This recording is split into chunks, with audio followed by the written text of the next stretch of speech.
অনেকদিন আগে এই অনেক বিজ্ঞানীরা মানুষ মানব থেকে আসছে এটার পক্ষে জোরালো বক্তব্য দিত, কিন্তু এখন এটা ভ্যানিশ হয়ে গেছে, শেষ।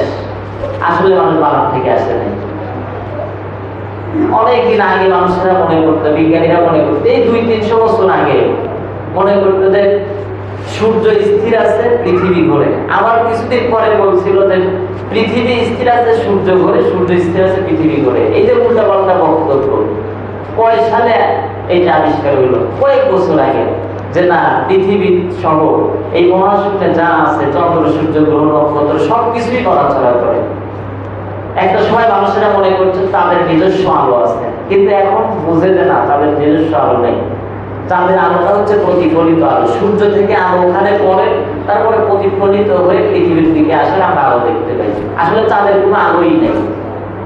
মানে আয়নার উপর যদি লাইট ধরে, ওই লাইট কিন্তু আবার ব্যাক করে, ঠিক না? এরকম করে ধরলে ওই দিক চলে যায়। আগে এগুলোতে আমরা খেলাইতাম। তো এই যে চাঁদের উপরে আলো পড়ে তারপরে প্রতিফলিত হয়ে পৃথিবীতে আসে, আর ওই আলো আমাদের চোখে আসে বলেই আমরা চাঁদটাকে দেখতে পাই। আলো কিন্তু আগে চোখে আসে, তারপরে কোনো কিছু আমরা দেখি। চোখের কিন্তু নিজস্ব কোনো আলো নাই। যদি আলোই থাকতো তাইলে অন্ধকার রাতে আমরা দেখতে পেতাম। অমাবস্যার রাতে আমরা অনেক কিছু দেখতে পেতাম। দেখতে পাই? কিছু দেখতে পাই না, একেবারে অন্ধকার থাকে। আবার পানির নিচের যে স্তরের কথা বলছে বিজ্ঞান, এক সময় এইগুলো নিয়ে উল্টাপাল্টা বক্তব্য দিত। এখন যেটা বলে এইটা সঠিক মনে করি আমরা, এই জন্য যে কোরআনে আছে। মায়ের পেটের স্তরগুলো নিয়ে বিজ্ঞান এক সময় উল্টাপাল্টা বক্তব্য দিয়েছিল। এখন সঠিক একটা বক্তব্য, এখন তো উন্নত হয়েছে বিজ্ঞান, মাইক্রোস্কোপ, যন্ত্র, কত কিছু আবিষ্কার হয়েছে। ফলে এখন এইগুলো খুব সঠিকভাবে বলতে পারে, বা যতটুকু বলেছে বিশ্বাস করছি। কেন? কোরআনে আছে, এই জন্য বিশ্বাস করছি। এই সব কিছু নড়াচড়া করে, কিছুই স্থির নাই, বিশ্বাস করছি কেন? কোরআনে আছে এইগুলো সম্পর্কে। তো যেগুলো সম্পর্কে কোরআনের সাথে বিজ্ঞানের যেগুলো মিলে যায় সেগুলো তো 100% বিশ্বাস করব। আর যেগুলো মিলে না সেগুলো বলছি না যে ওইগুলো হয় নাই, তবে এমন এমন তথ্য তারা দেয় যেগুলো বিশ্বাস করা কঠিন আছে। কারণ এআই কিন্তু আজ আবিষ্কার হয় নাই, আর্টিফিশিয়াল ইন্টেলিজেন্স কে আজ আবিষ্কার হয়েছে। এইটার আবিষ্কারের যে ধারা 100 বছর আগ থেকে এইটা চলতেছে টুকিটাকি কাজ। 1943 সালে এইটা ভালোই ডেভেলপ হয়েছিল, মানে এইটা সম্পর্কে ভালো জ্ঞান তারা ছিল তাদের কাছে। 1945 সালে এসে এই একটা আনুষ্ঠানিকতা শুরু হয়। এরপর 1962-63 সালের দিকে এসে আরেকটু ডেভেলপ হয়। 1990 এর দিকে আরো একটু ডেভেলপ হয়। 2001 সালের দিকে আরো ডেভেলপ হয়। এরপরে 2015-16 দিকে আরো ভালো কিছু হয়। 2022-23 সালে এসে এটা আরেকটু উন্নত হয়। এরপরে ধাপে ধাপে এখন যেটা আমরা ব্যবহার করতেছি সেটা ভালোই উন্নতি হয়েছে এখন 2026 সালে এসে। তো এই যে ধাপে ধাপে যেগুলো উন্নতি হচ্ছে, একবার চিন্তা করেন আমরা কবে থেকে এটা পাইছি? পয়সা থেকে আপনি পাইছেন?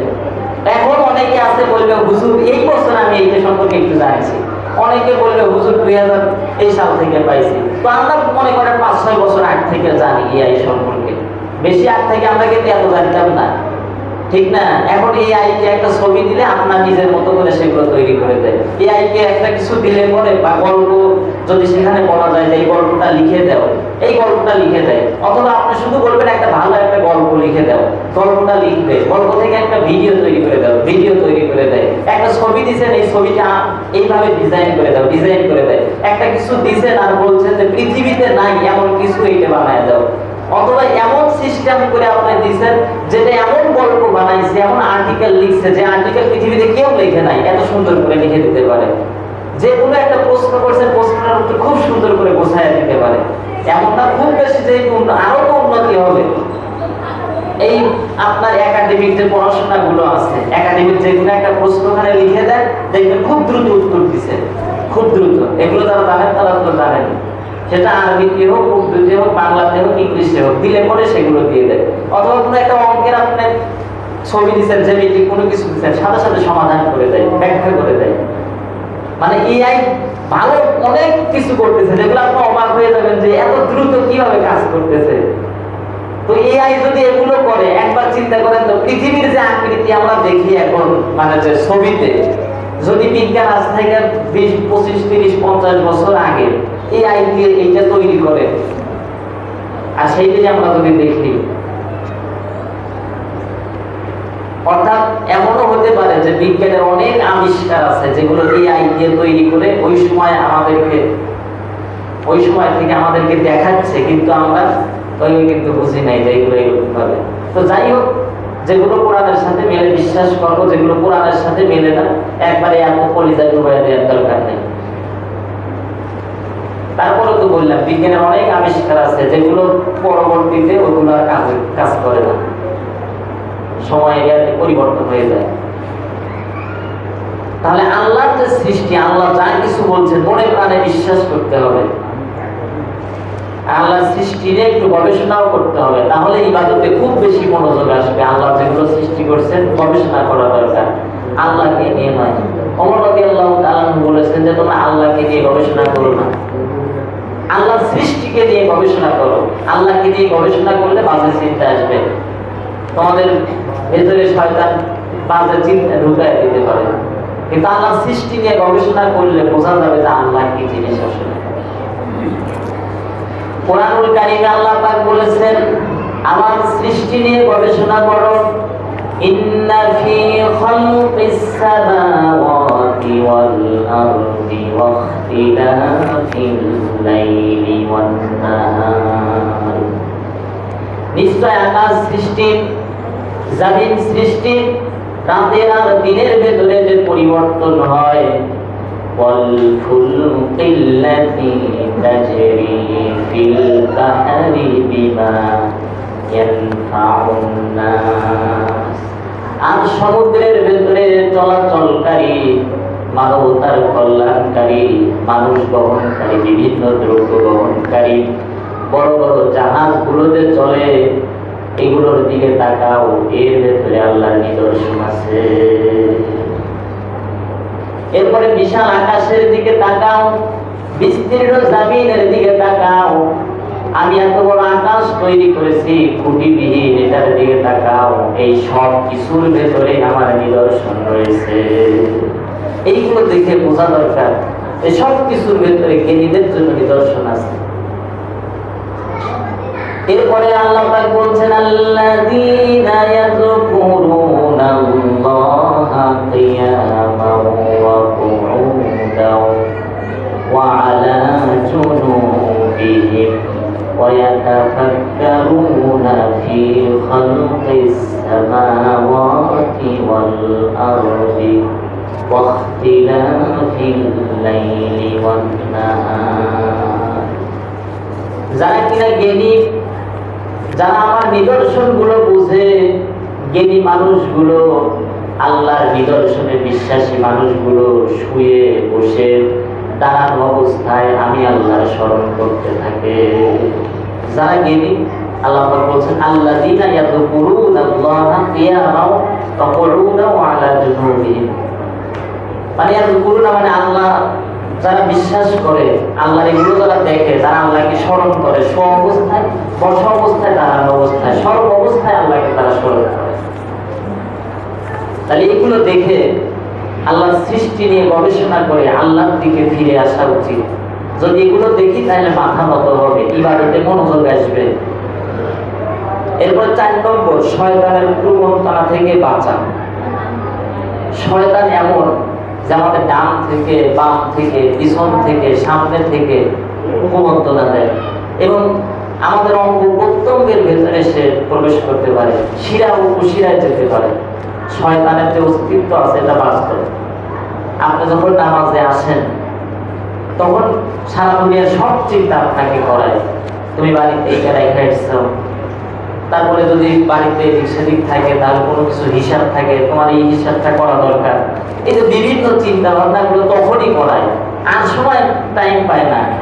যখনই নামাজে আসছি তখনই এই ইয়াগুলো করায়। শয়তানের প্রবণতা থেকে বেঁচে থাকা 4 নম্বর। এইটা বাঁচবেন কিভাবে?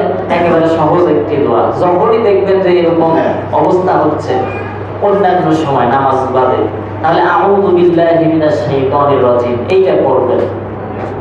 মানে ইসলামে কত ছোট ছোট দোয়া আছে, এগুলো পড়লে সব আল্লাহর রহমতে শয়তানের প্রবণতা থেকে বাঁচবেন। অনেক সময় অনেকে খুব রেগে যায়, এই রাগও শয়তানের পক্ষ থেকে আসে, তখন এই দোয়া করবেন। মানে এক দোয়া দিয়ে অনেক জায়গায় কাজে লাগানো যাবে। এক কথায় শয়তানের যদি কুমন্ত্রণা আসে, এই দোয়াটা করবেন, আউযু বিল্লাহি মিনাশ শাইতানির রাজিম, ইনশাআল্লাহ শয়তানের কুমন্ত্রণা চলে যাবে। আর নামাজের তো কথা বলছে, যে ইবাদতের কথা বলতেছে, নামাজের সময় যদি এরকম হয় কারণ, তাহলে বাম দিকে থুতু নিক্ষেপ করবেন। থুতু মানে একেবারে অর্থু না, মানে হালকা, ঠিক না, বাতাসের মতো করে। এটা তো এইভাবে তো থুতু নিক্ষেপ করা যাবে না, হালকা হালকা বাতাসের মতো থুতুটা পড়বে, কিন্তু অন্যের কোনো অসুবিধা হবে না, যেহেতু নিজেও বুঝেন কিভাবে থুতুটা নিক্ষেপ করতে হবে। আর থুতু নিক্ষেপ করার কারণ হচ্ছে যে আমি শয়তানে থুতু নিক্ষেপ করলাম, মনে কিন্তু জেদ আসবে, হ্যাঁ শয়তানে পারছি, আর মনোযোগ চলে আসবে। 5 নম্বর, গুনাহের কারণে অন্তরে মরিচা পড়ে। এই মরিচা যে ইসলামী পদ্ধতি আছে সেগুলোকে দূর করা উচিত। যখন মানুষ কোনো গুনাহ করে, গুনাহ করতে করতে এমন পর্যায়ে পৌঁছে যায়, এক সময় আর মনেই হয় না যে আমি এই গুনাহগুলো করতেছি, স্বাভাবিক মনে হয়, এবং তখন গুনাহ করতেই থাকে। গান শুনতেছে, গান শুনতেই মনে চায়, এক পর্যায়ে গানটা তার কাছে স্বাভাবিক মনে হয়, যেটা আর কি। চুরি কেউ যদি করে, চুরি করতে করতে এক পর্যায়ে মনে হয় এটা একটা স্বাভাবিক জিনিস, মানে জীবনের ভেতরে গেঁথে যায়। আর এরকম করতে করতে পড়ে যায়, একেবারে মরিচা পড়ে যায়। রাসূল সাল্লাল্লাহু আলাইহি ওয়াসাল্লাম বলছেন, সাবধান, মানুষের দেহের ভেতরে একটা গোশতের টুকরা আছে, ওই গোশতের টুকরা যদি নষ্ট হয়ে যায় তাহলে গোটা দেহটা নষ্ট হয়ে যায়। আর ওই গোশতের টুকরাটা যদি ভালো থাকে তাহলে গোটা দেহটাই ভালো থাকে। সেটা হচ্ছে ওয়াহিয়াল কলব, মানে কলব। কলবটা এমন যে কলবটা যদি অপরিষ্কার হয়ে যায়, শেষ হয়ে যায়, মানে আপনি গুনাহ করলে কলবের উপর এগুলো জমা হতে থাকে। এখন মানুষের যে কলব আছে, বিজ্ঞান তো আর বলবে না যে হ্যাঁ কলবের ভিতরে মরিচা পড়তেছে, তারপরে উপরে দেখা যাচ্ছে কিছু মরিচা, এরকম কি প্রমাণ হবে বলেন? এটা তো একটা অন্যরকম জিনিস। আজ পর্যন্ত কি আপনি রুহু দেখছেন? দেহটা পচে যায়, গলে যায়, দেহটা ছেড়ে কিন্তু রুহু ঠিকই বের হয়ে যায়, সারা জীবন কিন্তু এর ভিতরে থাকে না। এই যে ওমর ইবনে আব্দুল আজিজ, ওনার সময় উনি কবরের সামনে গিয়ে খুব কান্নাকাটি করতেন। ওনার কবরের সাথে গিয়ে বলতেন যে আমার বাপ চাচাদের তুই কি করলি, আমার আব্বা মা, চাচা চাচি, দাদা দাদা, নানা নানি, এদের সবাই তো তোর ভেতরে রেখে গেছি, এদের অবস্থাটা কি, খবর কি, এদের সম্পর্কে কিছু আমার বল। মানে তখন প্রেসিডেন্ট উনি, ওই দেশের রাজা, তখনকার সময় ওমর ইবনে আব্দুল আজিজ ওই সময় রাজা। তো উনি কবরের সামনে গিয়ে এইগুলো বলতেন যে তাদের খবর কি, আসলে তাদের অবস্থাটা কি কবরে। তো কবর তার জবাব দিত না, কবর তার কথাই বলতে পারে না। এখনো পর্যন্ত এমন কিছু হয় নাই যে আমরা সরাসরি দেখি নাই যে কবর থেকে কোনো মানুষ উঠে আসছে এবং আমাদেরকে বলছে যে কবরের ভেতরে আসলে পরে এই এই ঘটনা ঘটে, এই এই হয়। নবীজি বলছেন, আমরা শুনেছি, বিশ্বাস করেছি, এবং বিশ্বাস করার লজিকও আছে।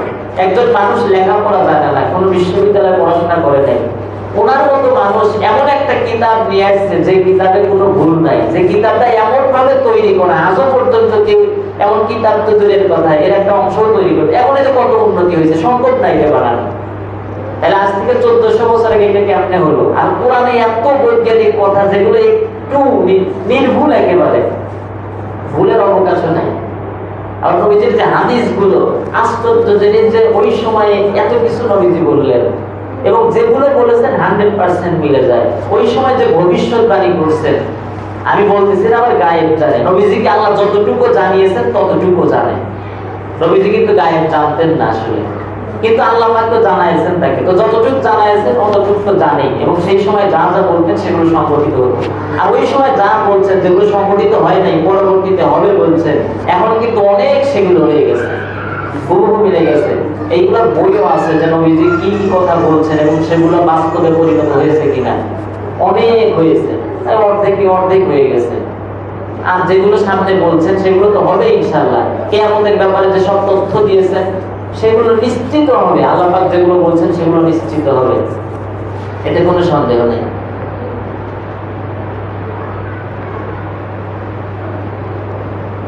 তাহলে মরিচা দূর করার উপায়টা তো বলা দরকার। মরিচা দূর করার উপায় হচ্ছে জিকির। আলা বিযিকরিল্লাহি তাতমাইনুল কুলুব। কেউ যদি জিকির করে তাহলে এই মরিচা অবশ্যই দূর হয়ে যাবে। যেটা পরে জিকির বেশি, আর আল্লাহর জিকির করলে, আল্লাহর স্মরণ করলে মনের ভিতরে আপনিই ভালো লাগে। দুনিয়ার যতই যাই মনে করেন সবাই আপনার সাথে আছে, আপনার টাকা পয়সা আছে, কামাই রোজগার করতেছেন, সবাই ভালোবাসে, সন্তান ভালোবাসে, স্ত্রী ভালোবাসে, সবাই ভালোবাসে। কামাই রোজগার বন্ধ হয়ে যাবে, আপনার চলাফেরার মতো অবস্থা নেই, ঘরে পড়ে গেছেন, আর কেউ দেখতে পারবে না। এগুলো বাস্তবে হয় না। যেখানে দেখতেছেন কেউ ঘরে পড়ে গেছে, কামাই রুজি তো নাই, ঘরে পড়ছে, কেউ আর দেখতে পারে না, ওইটাকে বোঝা মনে করে, মারা গেলে সবাই খুশি। মানে আপনার আল্লাহ আপনার আপন, তো তার স্মরণ করা উচিত। আল্লাহর স্মরণ করলে অবশ্যই মনে ভালো লাগবে।